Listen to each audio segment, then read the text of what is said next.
My name is Cassandra Holt, 31 years old. Last Thursday night, I was curled up on the couch in my condo, laptop open, half distracted by work emails, and a lukewarm cup of chamomile tea when my boyfriend Jason sat down next to me with that look. Not the playful one he got when he wanted to drag me away from my screens, but the heavy, storm cloud look that meant a serious conversation was loading. We'd been together almost 3 years, living together in my place for the last 18 months. I work in IT consulting, bring in about $95 a year, and I bought the condo before I even met him. When he moved in, we set up what I thought was a fair arrangement. He handled utilities, we split groceries, I paid the mortgage. It wasn't perfect equality, but it felt balanced enough, adult enough. Cass, he said, reaching for my hand. I closed my laptop and set it on the coffee table. What's up? He took a slow, dramatic breath, like he'd practiced this in the mirror. We need to talk about our future. The phrase future always makes your skin prickle, doesn't it? It either means proposals or problems, nothing in between. Okay, I said, forcing a small smile. Talk to me. He turned to face me fully, thumb tracing circles on my palm. I've been thinking a lot about where we're headed. Marriage. Maybe a bigger place, something with a yard. Maybe kids someday. My heart tugged. Those were things I wanted too, eventually. All right. He sighed, the weight of the world apparently on his shoulders. But we both know what's holding us back. We do? I asked lightly. My student loans, he said. They're killing us, Cass. They're killing me. They're the reason we can't move forward. They're stopping us from getting married, from upgrading, from really building something together. We'd talked about his loans before. According to him, there was about $35,000 left from his MBA program. Not ideal, but not catastrophic either. With 2 incomes, a decent plan, and a bit of discipline, it wasn't impossible. Okay, I said slowly. So, what do you want to do? Look at consolidation? See if refinancing makes sense? Maybe we can map it out. He squeezed my hand tighter. Actually, I've been thinking, if you really loved me, you'd just pay them off. For a moment, I thought I'd misheard. The kitchen clock ticked too loudly. A car passed outside. My brain did that weird record scratch thing where everything slows down. Come again? I asked. You make good money, he said, not missing a beat. You've got the condo. You're stable. If we're serious about a future, it would show me you're committed, that you're all in. You paying off my loans would prove you're really in this with me. There it was, the ask. I stared at him.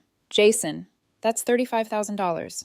35 now, he said quickly. But with the interest and everything, really, you'd be saving us money long term. Tori said. Of course, Tori said. Tori, I repeated, trying not to roll my eyes. Tori, his best friend, who'd been divorced twice and treated every man like a walking ATM. What did Tori say? He shrugged like it was obvious. She said when you really love someone, you don't nickel and dime their pain. You help. You step up. You don't turn everything into a spreadsheet. I took a breath, counted to 3. Jason, I'm not saying no. I'm saying if we're talking about me dropping $35,000, I need to see the paperwork, the actual loan statements, interest rate, terms, everything. We need to understand what we're dealing with. His face changed like a switch had been flipped, warmth cooling into suspicion. Why do you need to see the paperwork? Don't you trust me? It's not about trust, I said. It's about not making a blind financial decision the size of a luxury car. If I'm going to help, I want to know what I'm helping with. He stood up abruptly, crossing his arms. This is exactly what Kara said you'd do. The name hit my ears like a sour note. Kara, his ex-girlfriend, the one he swore he was completely over, but somehow managed to bring up whenever we argued. Kara, I repeated softly. Yeah, he said, pacing now. She told me you're the type who has to control everything, that you'd make me feel small if I ever needed help, that you would put conditions on love. I felt something cold and sharp slide into my chest. Jason, asking to see paperwork for $35,000 is not putting conditions on love. It's basic responsibility. If you loved me, you wouldn't need to see it, he snapped. You'd just want me to feel safe. Keith never made Kara justify anything. Real love doesn't ask for proof. I stared at him. You realize you just compared me to your ex and yourself to her new boyfriend in the same sentence, right? He waved that off like it was irrelevant. All I'm saying is, you're acting like a banker, not a partner. And you're acting like a stranger who just walked into my office asking for a loan, I said, more sharply than I intended. If you want my help, I need to see the loans. That's my line. It's reasonable. He glared at me, jaw tight. Unbelievable. Then he stormed off to the bedroom and slammed the door hard enough to rattle a picture frame on the wall. I sat there alone in the living room, surrounded by the soft glow of the floor lamp and the quiet jazz playlist still trickling out of the speaker. My tea had gone cold, my stomach twisted. The truth was, something had felt off for months. He'd been weird about money lately, asking for cash for emergencies that never fully made sense, telling me he had to cover unexpected bills, but never showing me anything concrete. Packages arrived, supposedly items he was returning, but I never actually saw them leave. Every time I raised an eyebrow, he'd kiss my forehead and joke, "You worry too much. That IAT brain of yours never shuts off." And the thing is, he wasn't wrong about that. My brain rarely does shut off, but it also doesn't usually scream at me unless there's a reason. The next morning, he acted like nothing had happened, made scrambled eggs, poured me coffee, kissed me on the cheek before I left for work. No mention of loans, no mention of paperwork, no apology. Just a gentle, calculated reset. But the conversation wouldn't leave me. It sat behind my eyes all day, pulsing like a migraine.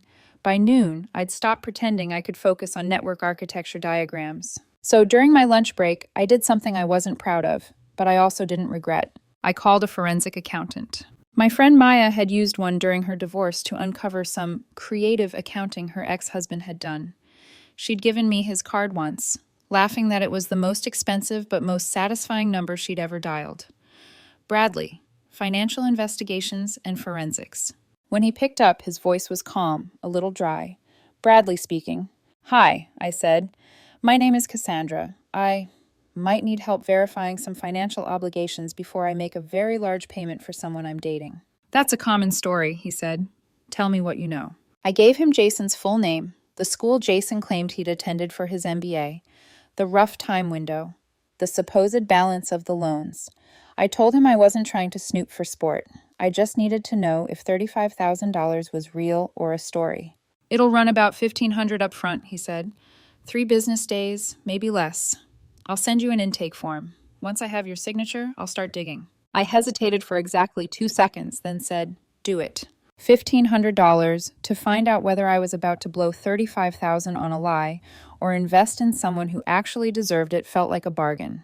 3 days, he'd said. For 3 days, I went through the motions, commuting, working, making dinner for one in my own condo, while Jason texted me from Tori's place about needing space and thinking things through.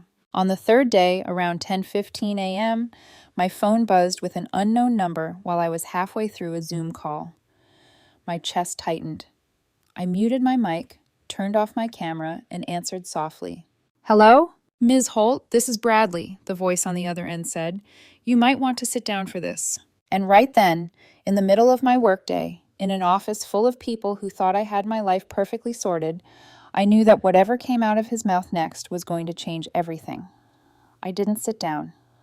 I just froze in the narrow space between my desk and the window, staring at the city below like the answer might somehow be spelled out in the traffic. "Go ahead," I said. Bradley cleared his throat. I pictured him in some small office surrounded by files and dual monitors, completely detached from the wrecking ball he was about to drop into my life. "So," he began, "your boyfriend does have student loans. About $8,700. Federal. He's been making minimum payments for years, which is why the balance barely moves. $8,700, not $35,000. A discrepancy that big wasn't a rounding error, it was a lie." "Okay," I said slowly. "And the rest?" "That's where it gets interesting," he replied. "There's also a car loan, $26,000 originally, for a BMW M3. Payments started 4 years ago. The primary borrower is your boyfriend, Jason Cole." I swallowed. "And who's driving it?" There was a faint rustle of paper on his end. Registration records list the current owner and driver as a Kara Mason. My fingers went numb. Kara. The ex-girlfriend who broke his heart. The one he had no contact with anymore. The one who, apparently, had been rolling around town in a BMW he was paying for. Bradley continued, voice steady. "The loan was opened 2 months before he says they broke up. She's not a co-signer. He carries the debt. She carries the car. It's had 2 insurance claims in 4 years, both in her name, both minor accidents, both his loan." A dull roaring filled my ears, like I was standing too close to a jet engine. "And those cash withdrawals you mentioned you'd been making?" Bradley added. We looked at his deposits and his spending patterns where we could correlate. There's a consistent $500 to $600 cash withdrawal every month around the 15th. His car payment drafts on the 20th. Lines up almost perfectly. So all those emergencies, all those "can you spot me until payday" moments, that was my money, leaving my account, turning into cash, and driving away in the form of his ex-German engineering. I squeezed my eyes shut. So the $35,000 he wanted me to pay off would effectively clear his student loans and almost finish the car, Bradley said. From a purely numeric standpoint, it's not about education. It's about an asset he no longer physically uses being enjoyed by someone else. Someone he claimed was in his past. I thanked Bradley, told him I'd wire the remaining balance, and ended the call before he could say anything else. For a full minute, I just stood there, one hand braced on my desk, the other gripping my phone so hard my knuckles hurt. He'd looked me in the eye and told me if I loved him, I'd help him clear the student loans holding us back. The loans holding us back. My chest tightened. I turned my camera back on, mumbled something to my coworkers about a family emergency, and logged off for the day. My manager's eyebrows rose in concern. I promised to explain later. Right then, I just needed to get out of that building. The drive home blurred. I didn't remember the lights, the turns, the slow elevator ride up to my floor. All I knew was that when I stepped into the condo, it smelled like sautéed garlic and white wine. Laughter drifted from the kitchen. "I swear he'll come around," a woman's voice said. Bright, familiar. "Tori." I walked in to find Jason leaning against the counter, a wine glass in hand, and Tori perched on a bar stool, scrolling on her phone. A pan sizzled on the stove. There were 2 empty glasses on the island and a half-open bottle of Pinot Grigio. They stopped laughing when they saw me. "You're home early," Jason said, his smile faltering. "We were just making dinner," Tori added, eyes narrowing, voice carrying that subtle judgment she specialized in. "We need to talk," I said, looking directly at Jason. "Alone." Tori crossed her arms. "Whatever you have to say to him, you can say in front of me. I'm his best friend." I didn't raise my voice. I didn't glare. I just met her stare and said softly, "This isn't about you. Yet. Please give us the room." Jason shifted uncomfortably. "Tor, maybe just give us a minute." She rolled her eyes dramatically, but slid off the stool, grabbing her bag. As she brushed past me, she muttered, "Don't let her manipulate you with numbers." I didn't respond. I waited until the door closed behind her, then walked to the coffee table and pulled Bradley's printed report from my bag. My hands were shaking, but my voice wasn't when I spoke. "I know," I said. Jason frowned. "Know what?" "About the BMW," I replied. "About the $26,000 car loan. About the payments you've been making for the last 4 years. I held up the folder. "And about the registered owner, Kara." The color drained from his face so fast it was almost impressive. He let out a forced laugh. "You hired someone to dig through my finances? Wow, Cass, that's seriously messed up." "What's messed up," I said, "is asking me for $35,000 and lying about what it's for." I opened the folder so he could see the lines of data, the cold, objective truth. "You told me it was student loans. You have $8,700 in student loans. The rest is your ex-girlfriend's car." He snatched the papers out of my hands, scanning them too quickly to actually read anything. "You invaded my privacy," he snapped. "You went behind my back. Who does that?" "Someone who had a very good reason to suspect she was being lied to," I said. "Jason, you've been using my money to pay for Kara's car, for years." "It's not like that," he said immediately. The default defense. "You don't understand. She threatened to ruin my credit if I stopped. She said she'd default, and the bank would come after me. I didn't have a choice." "You had a choice," I said. "You could have told me the truth. You could have said, 'Hey, my ex put me in a horrible situation and I need help getting out.' I might have actually respected that." My voice wobbled for the first time. "Instead, you lied. You let me think you were drowning in student debt while you were really keeping your ex in a BMW." He threw the papers down. "If I'd told you the truth, you would have judged me. You're so cold about money. Kara gets me emotionally." There it was, present tense. "Gets you," I repeated quietly. Not got, gets. He flinched, realizing what he'd said. "We're just friends," he added hastily. "We talk sometimes, that's all." I pulled my phone out and swiped to the screenshot Bradley had included in his report. "Kara's Instagram," I said, turning the screen toward him. The photo showed a familiar BMW in a driveway, Kara leaning against it, caption reading, Shout out to my ride or die for keeping me rolling. You know who you are. He swallowed. That doesn't prove anything. It proves she knows exactly who's been paying, I said. Jason, you've been living in my condo, eating my food, letting me cover everything while you quietly slid cash out the door each month to keep your ex-car from being repossessed.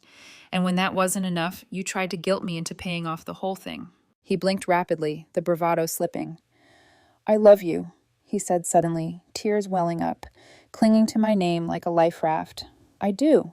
Kara doesn't mean anything anymore. It's complicated. If she meant nothing, I asked quietly, why is her car more important than my trust? He opened and closed his mouth, searching for something that might stick. I was doing the right thing, he said finally.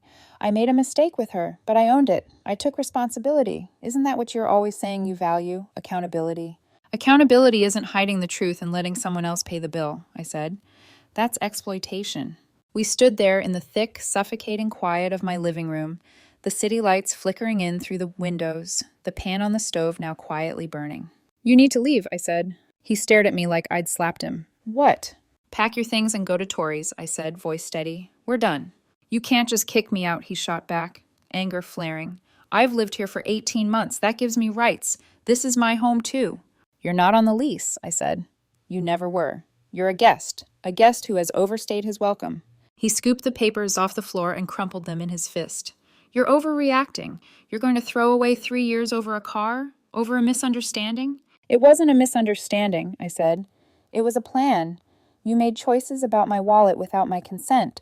You lied about your debt, about your priorities, about your relationship with your ex.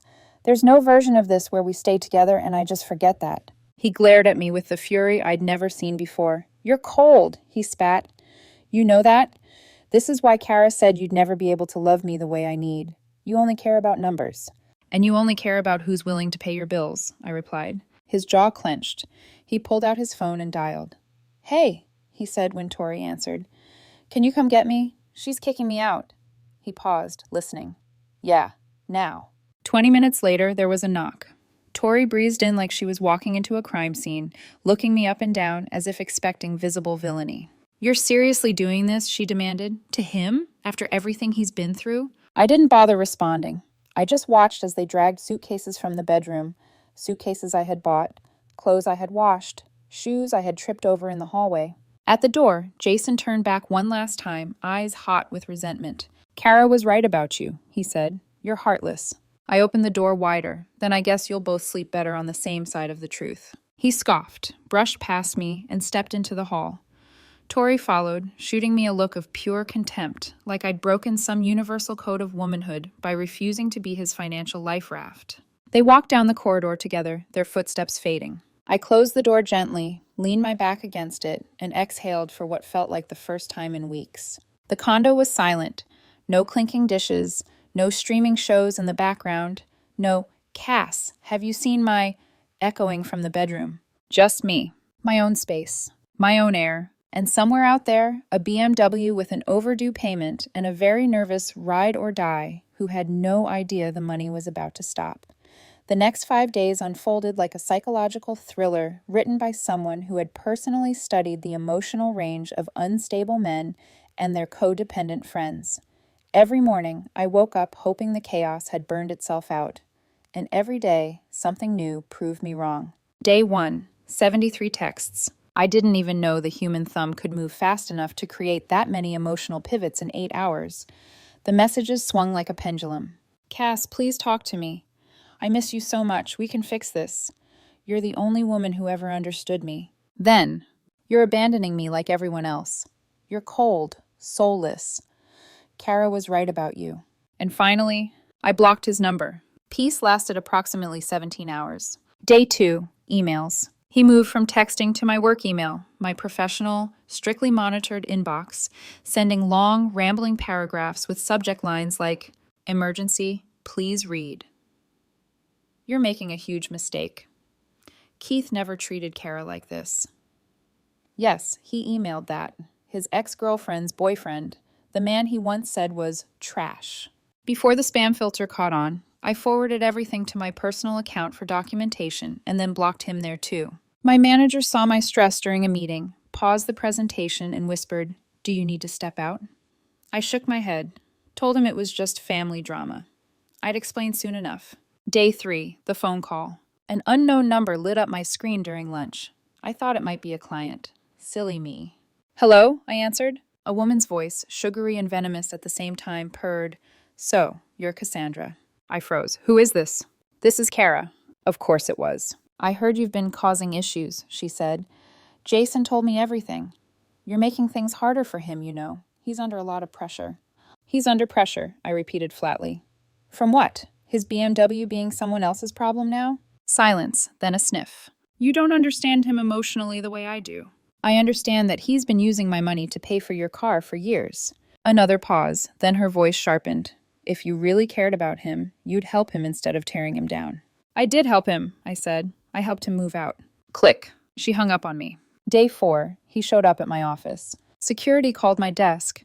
"There's a man here claiming he's your fiancé. Says he brought you lunch." "Describe him."